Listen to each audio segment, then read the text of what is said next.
నమస్కారం metro news కి స్వాగతం ముందుగా ముఖ్యాంశాలు ఇకపై 108 104 సేవలకు సింగిల్ సర్వీస్ ప్రొవైడర్ అధికారులను ఆదేశించిన సీఎం చంద్రబాబు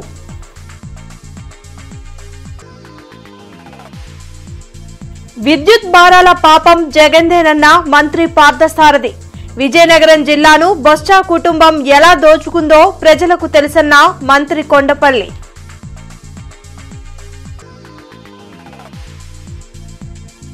భారతదేశ ఆర్థిక వ్యవస్థ దిశను మార్చిన వ్యక్తి మాజీ ప్రధాని మన్మోహన్ సింగ్ టీడీపీ కేంద్ర కార్యాలయంలో నేతల ఘన నివాళి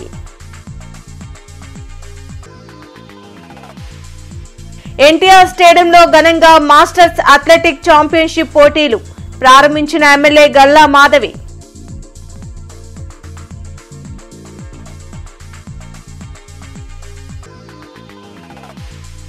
కార్పొరేషన్ కౌన్సిల్ హాల్లో మాజీ ప్రధాని మన్మోహన్ సింగ్ సంతాప సభ ఆర్థిక సంస్కరణలతో దేశాన్ని ప్రగతి బాట పట్టించారు ఎమ్మెల్యే రామాంజనేయులు వ్యాఖ్య ప్రతి మండలంలో జన ఔషధి స్టోర్స్ ఏర్పాటు చేయాలని అధికారులను ముఖ్యమంత్రి చంద్రబాబు ఆదేశించారు ఉండవల్లిలోని తన క్యాంప్ కార్యాలయంలో వైద్య ఆరోగ్య శాఖపై సీఎం చంద్రబాబు సమీక్షించారు. మంత్రి సత్యకుమార్తో పాటు ఇతర ఉన్నతాధికారులు పాల్గొన్నారు. ఎన్టీఆర్ వైద్య సేవా ట్రస్ట్ ద్వారా అందిస్తున్న వైద్య సేవలను ఆరోగ్య బీమా విధానంలోకి మార్చడం వల్ల ప్రజలకు ఇంకా మేలు జరిగే అవకాశం ఉంటుందని చంద్రబాబు సూచించారు. 108, 104 సేవల కోసం కొత్త అంబులెన్స్లను కొనుగోలు చేయాలని అధికారులను ఆదేశించారు. ఇకపై 108, 104 సేవలకు సింగిల్ సర్వీస్ ప్రొవైడర్ను ఏర్పాటు చేయాలని నిర్ణయించారు. గత 5 ఏళ్లలో విద్యుత్ ఉత్పత్తి సంస్థలను నిర్వీర్యం చేసిన జగన్ తన తప్పుల్ని కప్పిపుచ్చుకునేందుకే రాష్ట్ర వ్యాప్తంగా ధర్నాలు చేశారని మంత్రి పార్థసారథి మండిపడ్డారు. మంగళగిరిలోని టీడీపీ కేంద్ర కార్యాలయంలో మంత్రి పార్థసారథి మీడియాతో మాట్లాడారు. విద్యుత్ వ్యవస్థను వైసీపీ ప్రభుత్వం భ్రష్టు పట్టించిందని విమర్శించారు. స్వార్థంతో తమ వారికి ప్రజాధనాన్ని దోచిపెట్టాలనే లక్ష్యంతో జగన్ తన పాలనను సాగించారని మంత్రి ఆరోపించారు. కూటమి ప్రభుత్వం అధికారంలోకి వచ్చాక చిన్నాభిన్నమైన వ్యవస్థలను సీఎం చంద్రబాబు గాడిలో పెడుతున్నారన్న పార్థసారథి విద్యుత్ భారాల పాపం జగన్దేనని స్పష్టం చేశారు. కేవలం జగన్ అవినీతి అదేవిధంగా కక్ష సాధింపు చర్యల మూలంగానే ఈ విద్యుత్ వ్యవస్థకి ఈ దుస్థితి పట్టిందని చెప్పేసి నేను మనవి చేస్తా ఉన్నాను. 5 సంవత్సరాల గత ప్రభుత్వ పరిపాలనలో 10 సార్లు విద్యుత్ ఛార్జీలు పెంచి దాదాపు 32,000 కోట్ల రూపాయల భారాన్ని ప్రజల మీద వేసిన విషయాన్ని మరి ఈరోజు ఒకసారి జ్ఞాపకం చేసుకోవాల్సిన అవసరం ఉంది, ప్రత్యేకంగా వైఎస్ఆర్ కాంగ్రెస్ పార్టీ నాయకులని చెప్పేసి మనం చేస్తాను. మైలవరం సోలార్ ప్లాంట్లపై దాడి చేసి ఏదో కొంప మునిగిపోయింది, నేనేదో ఉద్ధరించేస్తాను అని ప్రజలకి కళ్ళబొల్లి మాటలు చెప్పి అసెంబ్లీని పక్కదోవ పట్టించే విధంగా మాట్లాడి 7,000 మెగావాట్లకి ఉన్న అగ్రిమెంట్లని రద్దు చేసి ప్రపంచం అంతా కూడా ముక్కును వేలేసుకునే విధంగా చేశారు. టీడీపీ నాయకత్వాన్ని బలహీనపరచాలని వైఎస్ఆర్ కాంగ్రెస్ పార్టీ దుష్ప్రచారం చేస్తుందని మంత్రి కొండపల్లి శ్రీనివాస్ మండిపడ్డారు. మంగళగిరిలోని టీడీపీ కేంద్ర కార్యాలయంలో కొండపల్లి శ్రీనివాస్ మీడియాతో మాట్లాడారు. ఉత్తరాంధ్రలో వైసీపీ బలహీనపడడంతో ఆ పార్టీ నేతలు కొత్త డ్రామాలకు తెరతీస్తున్నారని విమర్శించారు. తాను బొత్సాను కాకా పట్టానంటూ సోషల్ మీడియాలో తప్పుడు ప్రచారం చేస్తున్నారని ధ్వజమెత్తారు. విజయనగరం జిల్లాను బొత్స కుటుంబం ఏ విధంగా దోచుకుందో ప్రజలకు తెలుసని మంత్రి కొండపల్లి అన్నారు. ఈరోజు ఉత్తరాంధ్ర జిల్లాల్లో మంచి వాతావరణం, కుటుంబ పరిపాలన నుంచి కూటమి పరిపాలనలోకి వచ్చాం.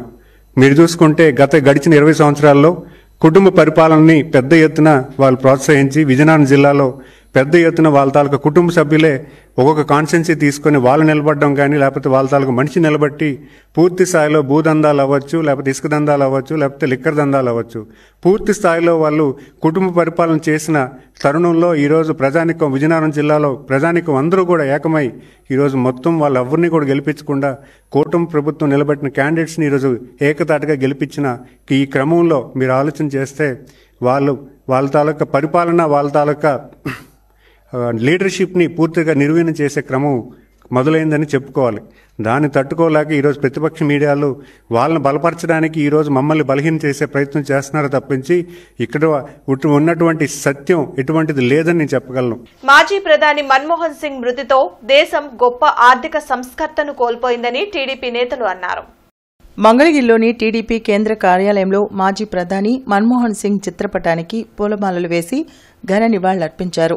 మంత్రి ఆనం రామనారాయణ రెడ్డితో పాటు పల్లా శ్రీనివాస్, అశోక్ బాబు, వల్ల రామయ్య, టీడీ జనార్దన్, ఇతర నాయకులు పాల్గొన్నారు. మన్మోహన్ సింగ్ దూరదృష్టితో ఆర్థిక సంస్కరణలను తీసుకొచ్చారని మంత్రి ఆనం అన్నారు. బంగారాన్ని తాకట్టు పెట్టి అప్పులు తెచ్చుకునే పరిస్థితి నుంచి బంగారాన్ని కొనుగోలు చేసే స్థాయికి భారతదేశాన్ని తీసుకొచ్చిన వ్యక్తి మన్మోహన్ అని కొనియాడారు. ఒకనాడు భారతదేశం తన దగ్గర ఉన్నటువంటి బంగారాన్ని ఇతర దేశాల ముందు, ప్రపంచ బ్యాంకు ముందు తాకట్టు పెట్టి అప్పు తెచ్చుకునేటువంటి పరిస్థితి నుంచి ఈరోజు ఉన్నటువంటి భారతదేశం బంగారం ఎప్పుడు కావాలంటే అప్పుడు కొనుగోలు చేసేటువంటి శక్తికి ఎదిగింది అంటే దానికి ఈ దేశంలో చెప్పగలిగినటువంటి వ్యక్తుల్లో నాటి ప్రధానమంత్రి శ్రీ పివి నరసింహారావు గారు, వారి క్యాబినెట్లో పనిచేసినటువంటి ఆర్థిక శాఖ మంత్రిగా పనిచేసి తర్వాత ఈ దేశానికి 10 సంవత్సరాలు ప్రధానమంత్రిగా చేసిన శ్రీ మన్మోహన్ సింగ్ గారి గురించి చెప్పుకోవాలి. మేము చదువుకున్న రోజుల్లో, స్కూల్లో చదువుకున్న రోజుల్లో ఒక ఫోన్ కోసం అప్లై చేస్తే 2 సంవత్సరాలు మాకు వెయిటింగ్ లిస్ట్ ఉంది. ఒక ల్యాండ్ లైన్ అప్లై చేసుకుంటే 2 సంవత్సరాలు వెయిటింగ్ లిస్ట్. ఒక ట్రంక్ కాల్ చేయాలంటే అంటే ఎక్కడికైనా సరే మనం ఇతర రాష్ట్రాలకు, ఇతర జిల్లాలకు చేయాలా లేకపోతే ఇతర రాష్ట్రాలకు చేయాలన్నా సరే ట్రంక్ కాల్ కోసం 2 గంటలు 3 గంటలు వెయిట్ చేసేటువంటి పరిస్థితి లేదు. కానీ ఈరోజు ఆర్థిక పరిస్థితులు, ఈరోజు ఆ సంస్కరణలు చూసిన తర్వాత కేవలం 10 పైసలకి 5 పైసలకే మనకు కాల్ వచ్చింది. చేతిలో ఫోన్ పెట్టుకుని ఎక్కడికైనా నిమిషాల్లో మాట్లాడించాలి. అందుకే నాయకులకి ఎప్పుడు కూడా సమాజాన్ని గమనించగలగాలి, సమయానికి అనుగుణంగా నిర్ణయాలు తీసుకోగలగాలి. ఆ రోజు మరి మన్మోహన్ సింగ్ గారు వారు తీసుకున్నటువంటి నిర్ణయాలే ఈరోజు ఈ ఆర్థిక ప్రగతికి మూలం అని చెప్పేసి ఈ సందర్భంగా తెలియజేస్తున్నారు. నగరపాలక సంస్థ కౌన్సిల్ హాల్లో మాజీ ప్రధాని డాక్టర్ మన్మోహన్ సింగ్ మృతికి సంతాప సభ జరిగింది. ఆయన చిత్రపటానికి ఎమ్మెల్యే బూర్ల రామాంజనేయులు పూలమాలలు వేసి నివాళులర్పించారు. మాజీ ప్రధాని మన్మోహన్ సింగ్ సంతాప సభలో MLA Burla Ramanjaneyulu, mayor Manohar Naidu, additional commissioner Obulesu పాల్గొని అంజలి ఘటించారు. ఈ సందర్భంగా ఎమ్మెల్యే మాట్లాడుతూ యావత్ జాతి గర్వించదగ్గ మహోన్నత వ్యక్తి మరణం తీరని లోటని పేర్కొన్నారు. మన్మోహన్ సింగ్ లోని ప్రతిభను చూసిన అప్పటి ప్రధాని పివి నరసింహారావు ఆయన్ను ఆర్థిక మంత్రిగా నియమించారని గుర్తు చేశారు. దేశ ఆర్థిక వ్యవస్థను గాడిలో పెట్టేందుకు ఆయన ఎంతో కృషి చేశారని కొనియాడారు. ప్రపంచ స్థాయిలో భారతదేశ ప్రతిష్టను పెంచిన గొప్ప వ్యక్తి మన్మోహన్ సింగ్ అని మేయర్ కావటి పేర్కొన్నారు. నీతి నిజాయితీలతో దేశ అభివృద్ది కోసం అహర్నిశలు శ్రమించిన మహనీయులు మన్మోహన్ సింగ్ అని కొనియాడారు. అలాంటి మహనీయునికి భారతరత్న ఇవ్వాలని సూచించారు. ఈ కార్యక్రమంలో కార్పొరేటర్లు, అధికారులు పాల్గొన్నారు. కేవలం 40-42 సంవత్సరాల వయసులోనే ఒక దేశానికి ఆర్థిక శాఖ మంత్రి, మరి ఆయన మీ ఎన్నికల్లో నిలబడి రాలే. అప్పటికి ఆయన యూజీసీ గ్రాంట్ చైర్మన్గా ఉంటే ఆయన యొక్క ప్రతిభను గుర్తించి ఆనాడు ప్రధానమంత్రిగా ఉన్నటువంటి నరసింహరావు గారు ఆయన్ని ఏకంగా ఫైనాన్స్ మినిస్టర్ని చేసేసారు. అక్కడి నుంచి ఆయన రాజ్యసభకు 5 సార్లు ఎన్నిక కావడం వరుసగా. ఆయన ప్రతిభను మనం చూసాం. ప్రధానమంత్రిగా కూడా 2 పర్యాలు ఈ దేశానికి పనిచేశారు. మరి నిగర్వి రాజకీయాల్లో ఒక కొత్త కోణాన్ని సృష్టించినటువంటి మహానుభావుని యొక్క కార్యక్రమాన్ని, ఈరోజు సంస్కరణ కార్యక్రమాన్ని మనం పెట్టుకోవడం అనేది మన జాతి బిడ్డను మనం గౌరవించినట్టుగా అనుకోవాలి. మరి సుమారు 10 సంవత్సరాల పాటు యూపీఏ ప్రభుత్వంలో 10 సంవత్సరాల పాటు ప్రధానమంత్రిగా, గతంలో ఆర్థిక మంత్రిగా దేశంలోనే ఆర్థిక వ్యవస్థని, ప్రపంచ దేశాలకు దీటుగా ఆర్థిక వ్యవస్థని ముందుకు తీసుకొచ్చినటువంటి మహనీయుల్లో ప్రప్రదమైనటువంటి వ్యక్తి మన్మోహన్ సింగ్ గారు అని చెప్పేసి కూడా నేను చెప్తా ఉన్నాను. మరి సుమారు 92 సంవత్సరాలు బతికి మరి దగ్గరగా 5 సార్లు రాజ్యసభకు ఎన్నికై 10 సంవత్సరాలు ప్రధానమంత్రిగా ఈ దేశానికి సేవలు అందించి అన్ని రాజకీయ పార్టీలు అన్ని రాష్ట్రాల్లో అన్ని భాషల్లో కూడా మరి అందరి ప్రజాప్రతినిధుల యొక్క మన్ననలు పొందినటువంటి వ్యక్తి మరి మన్మోహన్ సింగ్ గారు. కాబట్టి 6వ ఆంధ్రప్రదేశ్ మాస్టర్ అథ్లెటిక్ ఛాంపియన్షిప్ పోటీలు ఎన్టీఆర్ స్టేడియంలో ప్రారంభమయ్యాయి. 2 రోజుల పాటు నిర్వహించే ఈ పోటీలను ఎమ్మెల్యే గల్లా మాధవి ప్రారంభించారు. 2 రోజుల పాటు ఎన్టీఆర్ స్టేడియంలో 6వ ఆంధ్రప్రదేశ్ మాస్టర్ అథ్లెటిక్ ఛాంపియన్షిప్ పోటీలు జరగనున్నాయి. ఈ పోటీలను ఎమ్మెల్యే గల్లా మాధవి లాంఛనంగా ప్రారంభించారు. రాష్ట్ర వ్యాప్తంగా 600 మంది క్రీడాకారులు వివిధ పోటీల్లో పాల్గొని తమ సత్తా చాటనున్నారు.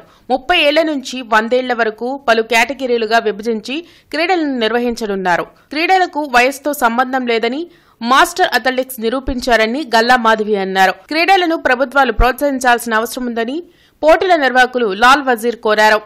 ఒక గ్రూప్స్గా ఫామ్ చేసుకొని యావత్ రాష్ట్రం మొత్తంగా టీమ్స్ వచ్చి ఇక్కడ ఈ క్రీడల్లో పాల్గొనడం జరుగుతుంది. ఇది మన ఎన్టీఆర్ స్టేడియంలో ఈ యొక్క కార్యక్రమం లాల్ వజీర్ గారి ఆధ్వర్యంలో, అదేవిధంగా సెక్రటరీ లక్ష్మి గారి ఆధ్వర్యంలో ఈ యొక్క కార్యక్రమం జరుగుతూ ఉంది. నిజంగా ఈరోజు క్రీడలు ఎంత ముఖ్యమో మనం జనరల్గా యూత్ని మాత్రం ప్రోత్సహిస్తూ ఉంటాం. అలాంటిది ఈరోజు ఒక 60 పైబడిన వాళ్ళందరూ కూడా ఎంతో ఉత్సాహంగా ఈ యొక్క కార్యక్రమంలో ఆటల్లో పాల్గొని వారి సత్తా చూపిస్తూ ఉన్నారు. ఎందరికో ఇది నిజంగా స్ఫూర్తిదాయకం. చాలా చాలా ఆనందంగా ఉంది. ఈ యొక్క కార్యక్రమంలో పాల్పంచుకొని మేము కూడా పూర్తిగా స్ఫూర్తితో నిండిపోయి ఇక్కడి నుంచి వెళ్ళడం జరుగుతుంది. సో మరొకసారి వజీర్ గారికి లక్ష్మి గారికి కూడా ఇలాంటి కార్యక్రమాలను నిర్వర్తిస్తున్నందుకు చాలా కృతజ్ఞతలు చెప్తూ నేను కూడా పాల్పంచుకున్నందుకు ఆనందం వ్యక్తం చేస్తూ ఈ యొక్క కార్యక్రమంలో 600 మంది క్రీడాకారులు పాల్గొనడం గొప్ప విషయం. దీనిలో ప్రధానంగా మహిళలు కూడా పాల్గొనడం ఇంకా గొప్ప విషయం. అయితే ఈరోజు మా ముఖ్య అతిథిగా విచ్చేసినటువంటి గల్లా మాధవి గారు ఇక్కడంతా చూసిన తర్వాత మాస్టర్ అథ్లెటిక్స్ కూడా ఏదో ఒక సేవ చేస్తాను, వీరికి మీకు ఏదో న్యాయం చేస్తానని చెప్పడం జరిగింది. కాబట్టి ఈ క్రీడాకారుల వల్ల ఎక్కువ మందికి ఆరోగ్యమే మహాభాగ్యం. దీని ద్వారా చాలామందికి ఆరోగ్యం కలుగుతుంది. కాబట్టి ప్రభుత్వాలు కూడా ముందుకు వచ్చి ఈ యొక్క క్రీడల్ని ప్రోత్సహించాలని చెప్పేసి నేను సిటీ కేబుల్ ద్వారా మిమ్మల్ని కోరుతూ ఉన్నానని చెప్పి తెలియజేస్తా ఉన్నాం. జగన్మోహన్ రెడ్డి పెంచిన విద్యుత్ ఛార్జీలపై మరలా వారే ధర్నాలు చేయడం సిగ్గుచేటని టీడీపీ జిల్లా అధ్యక్షులు తెనాలి శ్రావణ్ కుమార్ ధ్వజమెత్తారు. జిల్లా టీడీపీ కార్యాలయంలో జరిగిన మీడియా సమావేశంలో ఎమ్మెల్యే తెనాలి శ్రావణ్ కుమార్ వైసీపీపై నిప్పులు చెరిగారు. జగన్ ప్రభుత్వం చేసిన తప్పిదాల వల్లనే కరెంటు బిల్లులు పెరిగాయని మండిపడ్డారు. జగన్ చాతగానితనం వల్ల 1,29,500 కోట్ల విద్యుత్ భారం వినియోగదారులపై పడిందని వెల్లడించారు. విద్యుత్ ఛార్జీల పెరుగుదలకు కారణమైన జగన్మోహన్ రెడ్డి ధర్నాలకు పిలుపునివ్వడం విడ్డూరంగా ఉందని ఎద్దేవా చేశారు. ఈ కార్యక్రమంలో దాసరి రాజామాస్టారు, పాటిబండ్ల శివరామకృష్ణ, డి శ్రీనివాసరావు పాల్గొన్నారు. చంద్రబాబు నాయుడు గారి హయాంలోనేమో మిగులు విద్యుత్ ఉంది. ఎస్సీలు, ఎస్టీలు, బీసీలకి 200 యూనిట్ల వరకు కరెంటు ఛార్జీలు లేవు.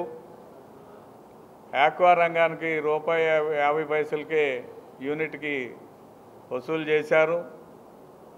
కరెంటు కోత అనేది లేకుండా అటు వ్యవసాయానికి, ఇటు గృహ వినియోగానికి, పరిశ్రమలకి చక్కగా విద్యుత్ అందించి మిగులు రాష్ట్రంగా విద్యుత్ ఉత్పత్తిలోను సరఫరాలోను మిగులు రాష్ట్రంగా ఉన్న ఆంధ్రప్రదేశ్ని 5 సంవత్సరాల తన పరిపాలనలో 8 సార్లు కరెంటు ఛార్జీలు పెంచి మరలా పెంచినా కూడా నాణ్యమైన కరెంటు ఇవ్వలేక రేపు క్రోసూరు మండలం దొడ్లేరులో మెగా జాబ్ మేళా నిర్వహించనున్నట్లు ఎమ్మెల్యే భాష్యం ప్రవీణ్ తెలిపారు. నిరుద్యోగ యువతకు ఉద్యోగ అవకాశాల లక్ష్యంగా ఈ జాబ్ మేళాలను చేపడుతున్నట్లు వివరించారు. 35 కంపెనీలు ఈ మేళాలో పాల్గొంటాయని వివరించారు. 10th నుంచి పీజీ వరకు చదివిన నిరుద్యోగులు ఈ అవకాశాన్ని సద్వినియోగం చేసుకోవాలని సూచించారు.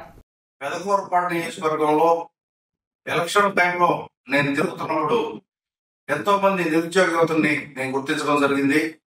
వారి కోసం నేను ప్రచారంలో భాగంగా వారికి మాట ఇవ్వడం జరిగింది. ప్రతి ఒక్కరికి ఉద్యోగ అవకాశాలు కల్పిస్తారని మాట ఇవ్వడం జరిగింది. అందులో భాగంగా శ్రీ నారా లోకేష్ గారి స్ఫూర్తితో రేపు 29వ తారీఖు ఆదివారం ఉదయం హోసూరు మండలం దొడ్లేరు గ్రామంలో రావిపాటి కళ్యాణ మండపం నందు మెగా జాక్ మేళా నిర్వహించడం జరుగుతుంది. ఈ యొక్క కార్యక్రమంలో నియోజకవర్గానికి సంబంధించిన యువత యువకులు పెద్ద ఎత్తున పాల్గొని ఈ ఉద్యోగ అవకాశాలు ఉపయోగించుకోవాలని కోరుకుంటున్నాను. అట్లనే దాదాపు 35 కంపెనీలు ఈ జాబ్ మేళాలో పాల్గొనడం జరుగుతుంది. ఈ కార్యక్రమంలో మొదటి ఫేజ్ గా 2000 మందికి ఉద్యోగ అవకాశాలు కల్పించడం కోసం మేము ప్రయత్నం చేస్తున్నాము.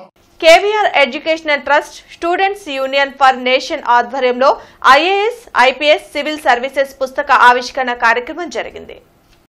బ్రాడీపేట యూటీఎఫ్ కార్యాలయంలో ఉత్తర అమెరికా తెలుగు సంఘం సహకారంతో మేడం క్యూరీ సివిల్ సర్వీసెస్ పుస్తకాన్ని ఆవిష్కరించారు. ఈ కార్యక్రమంలో ముఖ్య అతిథిగా ఎమ్మెల్సీ కెఎస్ లక్ష్మణరావు పాల్గొన్నారు. ఐఏఎస్, ఐపీఎస్ చదవాలంటే స్కూల్ విద్య నుంచే దానిపై అవగాహన పెంచుకోవాలని కేవీఆర్ ఎడ్యుకేషనల్ ట్రస్ట్ అధ్యక్షులు కెఎస్ లక్ష్మణరావు వివరించారు. సివిల్స్కు ప్రిపేర్ అయ్యేవారికి ఉపయోగపడేందుకు ఈ పుస్తకాలను ప్రతి స్కూల్కు పంపుతామని వెల్లడించారు. సివిల్ సర్వీసెస్కు ప్రిపేర్ కావాలనుకునేవారు తప్పనిసరిగా లక్ష్యం నిర్దేశించుకొని అన్ని సబ్జెక్టుల పుస్తకాలు చదవాలని సూచించారు. ఈ సందర్భంగా మేడం క్యూరీ మాట్లాడుతూ ప్రతి ఒక్కరూ సివిల్స్ చేయాలనే గోల్ పెట్టుకొని మన చుట్టూ జరిగే విషయాలను తెలుసుకుంటూ న్యూస్ పేపర్ చదవడం ద్వారా అవగాహన పెంచుకోవాలని సూచించారు. ఈ కార్యక్రమంలో స్టూడెంట్ యూనియన్ ఫర్ నేషన్ అధ్యక్షులు కె యశ్వంత్, జన విజ్ఞాన వేదిక నాయకులు ప్రసాద్, ఎం కళాధర్, నాట్స్ అధ్యక్షులు కాకుమాను నాగేశ్వరరావు, డాక్టర్ సత్యనారాయణ ప్రసాద్, విద్యార్థులు పాల్గొన్నారు. లాస్ ఉంటాయి కదా, రూల్స్ లాస్ ఇవి ఉంటాయి కదా, అవి క్రియేట్ చేసేది గవర్నమెంట్ అయినా సరే వాటిని ఎన్ఫోర్స్ చేసేది ఎవరు? Civil servants. కరెక్ట్, వాటిని ఎన్ఫోర్స్ చేసేది సివిల్ సర్వెంట్స్, అవునా? సో ఈ సివిల్ సర్వెంట్స్ కి ఎంతో పవర్ ఉంటుంది, అవునా? they decide like how the future or how to shape the country అనేది వాళ్ళ చేతుల్లో ఉంటుంది. వాళ్ళు గవర్నమెంట్కే కాదు పనిచేస్తారు, వాళ్ళు పబ్లిక్కి పనిచేస్తున్నారు. పబ్లిక్లో ఒక పాజిటివ్ ఇంపాక్ట్ క్రియేట్ చేయడానికి పనిచేస్తున్నారు. మనం ఏమనుకుంటాం, సివిల్ సర్వీసెస్ అంటే చాలా పవర్ ఉంటుంది, కార్లు ఉంటాయి, ఉంటాయి, అది కాదు కదా. They are creating real difference in the సొసైటీలో వాళ్ళు ఎంతో డిఫరెన్స్ క్రియేట్ చేయగలిగిన ఎంతో పవర్ వాళ్ళకు ఉంటుంది. గోల్ ఉన్నప్పుడు మనకి ఒక డైరెక్షన్ ఉంటుంది, ఎటువైపు చదవాలి. కాబట్టి మీరు ఈ ఏజ్ లో మీరు చేయాల్సింది ఏంటంటే మొదటిది గోల్ సెట్ చేసుకోవాలి. నా గోల్ ఏంటి? రెండో పని మీరు చేయాల్సింది రెగ్యులర్ గా మీ పాఠాలన్నీ బాగా చదవాలి. యాక్చువల్ గా సివిల్ సర్వీసెస్కి వెళ్ళే వాళ్ళు కొంతమంది నా దగ్గరికి వస్తారు, సార్ ముందు ఏం చదవమంటారు అని అడుగుతారు. వాళ్ళకి నేను ఏం చెప్తాను తెలుసా, 6వ క్లాస్ నుంచి 10వ క్లాస్ దాకా ఉన్న సోషల్ సైన్స్ పుస్తకాలన్నీ చదవండి అని చెప్తాను. వాళ్ళంతా బీటెక్ అయిపోయి వచ్చిన వాళ్ళు అంటే మీ పుస్తకాలే, ఇప్పుడు మీరు చదువుతున్న పుస్తకాలు అన్నీ చూసారు, ఆ పుస్తకాలే ముందు చదవాలి. చాలాసార్లు ప్రశ్నలు ఆ పుస్తకాల నుంచి వస్తావు. టీటీడీ పరకామణి కేసులో విచారణ చేపట్టాలని డీజీపీని బీజేపీ నేతలు కోరారు. ఈ మేరకు టీటీడీ బోర్డు మెంబర్ భానుప్రకాష్ రెడ్డితో పాటు పాతూరి నాగభూషణం, జయప్రకాష్ నారాయణ, బాజీ కలిసి వినతిపత్రం అందించారు. గత ప్రభుత్వంలో పరకామణిలో పనిచేసిన రవికుమార్ హుండీలో డబ్బులను దొంగలిస్తే వాటిని రికవరీ చేయకుండా వదిలేయడంపై చర్యలు తీసుకోవాలన్నారు. లక్ష్మీపురం 3వ లైన్లో రోడ్లు అధ్వానంగా ఉన్నాయి. దీంతో ప్రజలు అటుగా వెళ్లేందుకు తీవ్ర ఇబ్బందులు పడుతున్నారు. కళాశాలలు ఈ రోడ్లో ఉండడంతో వాహనాలపై వచ్చేవారు రోడ్డు సరిగ్గా లేకపోవడంతో యాక్సిడెంట్లకు గురవుతున్నారు. అధికారులు సత్వరమే స్పందించి తగు చర్యలు తీసుకోవాలని మహాత్మా పూలే సేవా సంఘం ప్రతినిధి సాయి యాదవ్ కోరారు.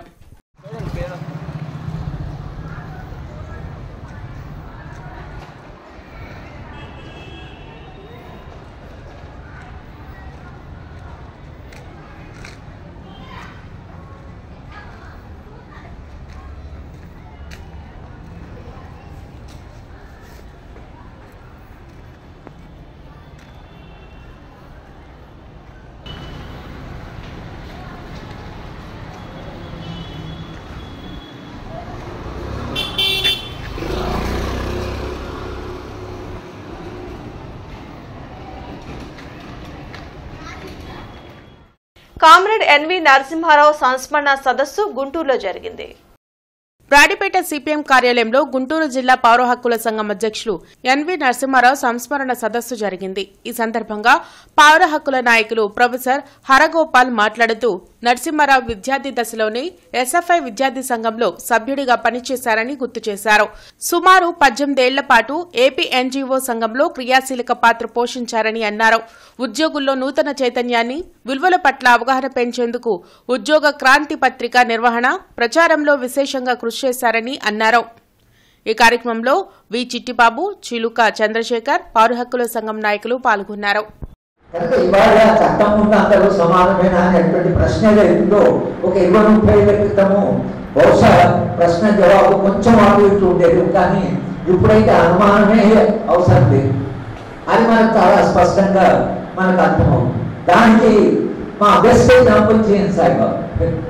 చట్టం ముందు అందరు సమానమేనా అనడానికి ఇంకా మనకు వేరే ఎగ్జాంపుల్ అవసరం. మనకు దగ్గరగా ఉంది, మనతో పనిచేసిన వాడు, మన మధ్యాహ్నం పనిచేసినటువంటి సాయిబాబా ఏం న్యాయం జరిగిందో, లేదా వాళ్ళ భీమా కోరిగాం కేసులో 15-16 మంది మన స్నేహితులు మనతో పనిచేసిన వాళ్ళు, వాళ్ళ జీవితంలో నిజాయితీ కలిగిన వాళ్ళు, నిబద్ధతతో జీవించిన వాళ్ళు, వాళ్ళందరికీ సమానం గౌరవించేవాళ్ళు, వాళ్ళందరి వాళ్ళ ఒక శిక్ష అనుభవిస్తున్నారు. ఎందుకు అనుభవిస్తున్నారంటే కృష్ణా, గుంటూరు జిల్లాల పీడీఎఫ్ ఎమ్మెల్సీ అభ్యర్థి కెఎస్ లక్ష్మణరావు ఆత్మీయ సమావేశం రేపు ఎన్జీఓస్ కళ్యాణ మండపంలో జరగనుంది.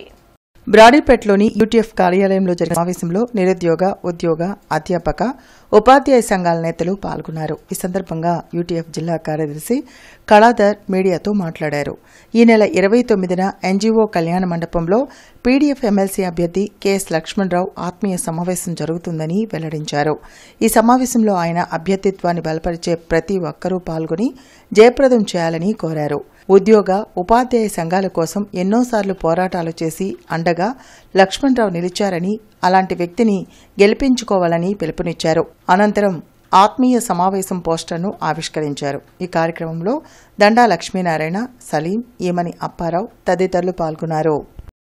పీడీఎఫ్ అభ్యర్థి కెఎస్ లక్ష్మణరావు గారి ఆత్మీయ సమావేశం ఎల్లుండి అంటే 29వ తేదీన మధ్యాహ్నం 3 గంటలకి ఎన్జీఓ కళ్యాణ మండపంలో జరుగుతుంది.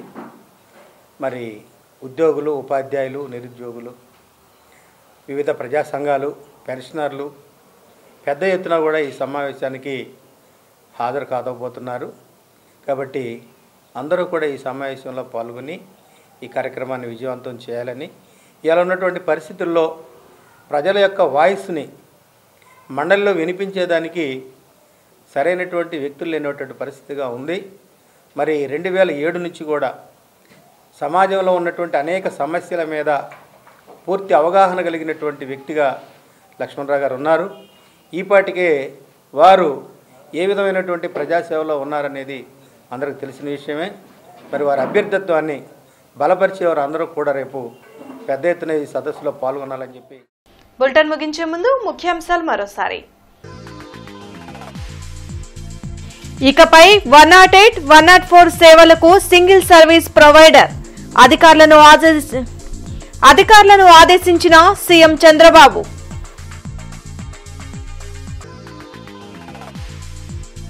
విద్యుత్ భారాల పాపం జగన్దేనన్న మంత్రి పార్థసారథి. విజయనగరం జిల్లాను బొత్స కుటుంబం ఎలా దోచుకుందో ప్రజలకు తెలుసన్న మంత్రి కొండపల్లి.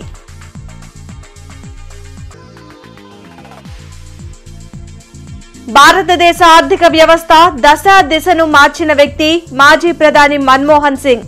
టీడీపీ కేంద్ర కార్యాలయంలో నేతల ఘన నివాళి.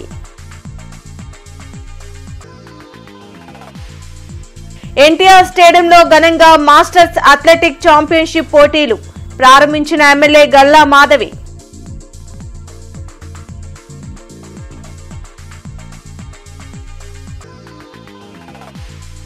కార్పొరేషన్ కౌన్సిల్ హాల్లో మాజీ ప్రధాని మన్మోహన్ సింగ్ సంతాప సభ.